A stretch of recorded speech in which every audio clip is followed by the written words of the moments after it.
Kualitas regulasi yang efektif dan efisien akan mendukung kemudahan berusaha di Indonesia. Untuk itu, pemerintah mendorong penerapan analisis dampak kebijakan sebagai metode dalam mengkaji regulasi. ADK adalah sebuah metode yang sudah lama digunakan di negara-negara maju. Di Indonesia, ADK telah diterapkan sejak lama melalui kerjasama berbagai badan pemerintahan dan juga non-pemerintahan. Akan tetapi, penerapan ADK belum dapat mencapai target sampai saat ini. ADK berisi serangkaian kegiatan sistematis dan pembuatannya berdasarkan data empiris. Berikut langkah-langkahnya. Yang pertama adalah perumusan masalah. Pada tahap ini, kita perlu mengidentifikasi masalah yang ada di masyarakat. Apakah masalah yang muncul berasal dari ketiadaan regulasi, perubahan di masyarakat, atau akibat regulasi yang ada?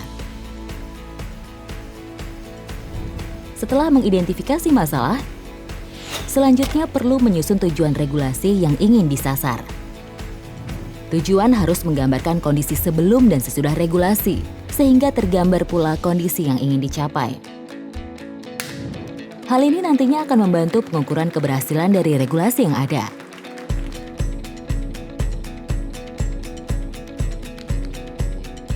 Setelah menyusun tujuan, barulah dirumuskan alternatif-alternatif regulasi. Seluruh alternatif yang dirumuskan harus mencakup 3 opsi yang tersedia, yaitu opsi tidak melakukan apa-apa atau do nothing, alternatif non-regulasi seperti kampanye atau himbauan, dan alternatif regulasi seperti pajak atau pengaturan hak-hak produksi. Alternatif-alternatif yang berhasil diperoleh, dikaji dan dibandingkan dengan metode analisis biaya dan manfaat.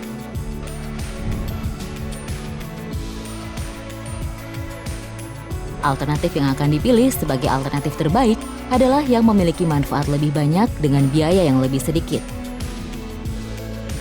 Setiap pengukuran biaya dan manfaat dilakukan menggunakan unit yang sama untuk mempermudah perbandingan. Umumnya, unit yang digunakan adalah uang. Namun bisa juga menggunakan unit lainnya seperti keselamatan atau kesejahteraan. Data yang diperoleh seperti siapa mendapat apa, akurasi dari perkiraan, dan catatan tambahan untuk perbaikan ADK disusun dan diringkas ke dalam analisis biaya dan manfaat. Dalam proses melakukan analisis biaya dan manfaat, ada 2 hal penting yang perlu diingat. Pertama adalah tingkat kepatuhan terhadap regulasi dan sanksi. Dan yang kedua adalah dampak kerugian yang akan terjadi terhadap UMKM atau usaha mikro, kecil, dan menengah. Dengan memperhatikan analisis biaya dan manfaat, maka pada tahap berikutnya ditetapkan tindakan terbaik. Namun, hal terpenting yang perlu dipersiapkan adalah strategi implementasinya. Strategi implementasi dirumuskan untuk mengoptimalkan tingkat kepatuhan. Setidaknya ada 3 pilihan strategi implementasi. Sosialisasi berbagai pihak, terutama jika tindakan yang ditetapkan adalah non-regulasi. Jika regulasi menjadi pilihan tindakan, maka perlu adanya pemantauan jalannya regulasi.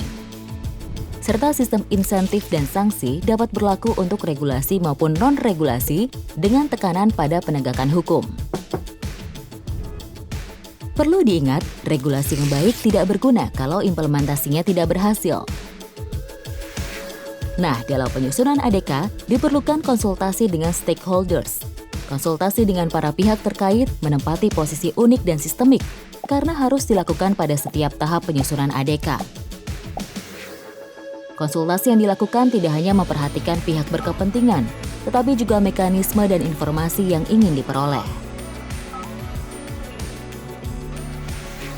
Dalam keseluruhan langkah-langkah ADK, wajib memperhatikan aspek kesetaraan gender dan lingkungan hidup. Keduanya menjadi komponen strategis dalam aspek keberlanjutan. Kedua aspek tersebut akan dibahas secara khusus pada video mengenai aspek kesetaraan gender dan lingkungan hidup di dalam ADK. Setelah melakukan langkah-langkah dan mempertimbangkan aspek-aspek penting dalam ADK, maka penyusunan regulasi perlu dituliskan ke dalam laporan. Penerbitan laporan ADK dilakukan bersamaan dengan terbitnya regulasi atau revisi regulasi yang diusulkan. Isi dari laporannya pun harus komprehensif dan transparan. Dengan demikian, setiap ADK yang dibuat dapat menjadi dasar perbandingan dan evaluasi untuk pengembangan ADK di waktu mendatang.